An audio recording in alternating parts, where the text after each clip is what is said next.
నమస్కారం అండి. నా పేరు Vishwanath.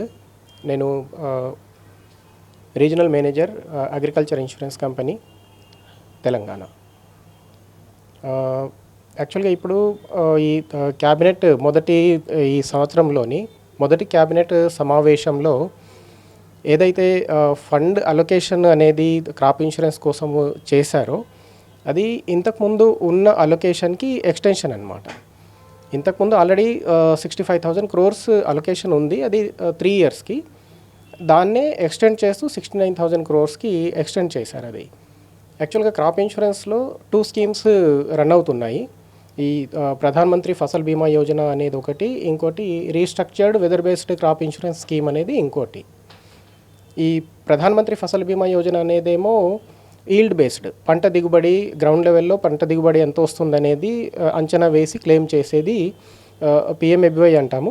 Restructured weather based crop insurance scheme ఏమో ఈ వాతావరణ అంశాలను బేస్ చేసి క్లెయిమ్ చేస్తుంటాము. ఈ 2 ఫ్లాగ్షిప్ స్కీమ్స్ రన్ అవుతున్నాయి. వీటిని ఫైనాన్షియల్ ఇయర్ 25-26కి కంటిన్యూ చేయాలి అనే ఉద్దేశంతో, అంటే రైతుల నుంచి చాలా పాజిటివ్ రెస్పాన్స్ ఉంది.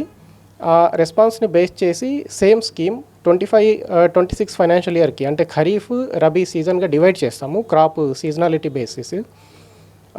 ఫైనాన్షియల్ ఇయర్ 25-26కి ఈ స్కీమ్ కంటిన్యూ చేయాలనే ఉద్దేశంతో ఈ ఇంక్రీజ్డ్, అంటే ఎన్రోల్మెంట్ ఎవ్రీ ఇయర్ పెరుగుతుందన్నమాట. ఆ పెరుగుతున్న అంచనాని బేస్ చేసి ఈ బడ్జెట్ అలొకేషన్ అనేది ఎక్స్టెండ్ చేశారు, పెంచారనమాట. అది యాక్చువల్గా ప్రాసెస్. ఇంకోటి ఇంకో ఫండ్ కూడా క్రియేట్ చేశారు, టెక్నాలజీ బేస్డ్ ఫండ్ అనేది. అదొకటి 824 crores అలొకేట్ చేశారు. అది ఎందుకు చేశారంటే ఇప్పుడు పంట దిగుబడి ఎంత వచ్చిందనేది ఎస్టిమేట్ చేయడానికి గ్రౌండ్ లెవెల్లో సీసీస్ చేస్తారు, ఈ పంట కోత ప్రయోగాలు చేస్తుంటారు.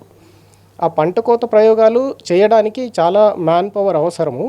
అందులోంచి కొంచెము టైం తగ్గియడానికి త్వరితగతిన క్లెయిమ్స్, అంటే నష్టం, పంట నష్టం అంచనా వేసి క్లెయిమ్స్ తొందరగా పే చేయడానికి ఈ టెక్నాలజీ బేస్డ్ యూజ్ చేయడానికి ఒక ఫండ్ క్రియేట్ చేశారు.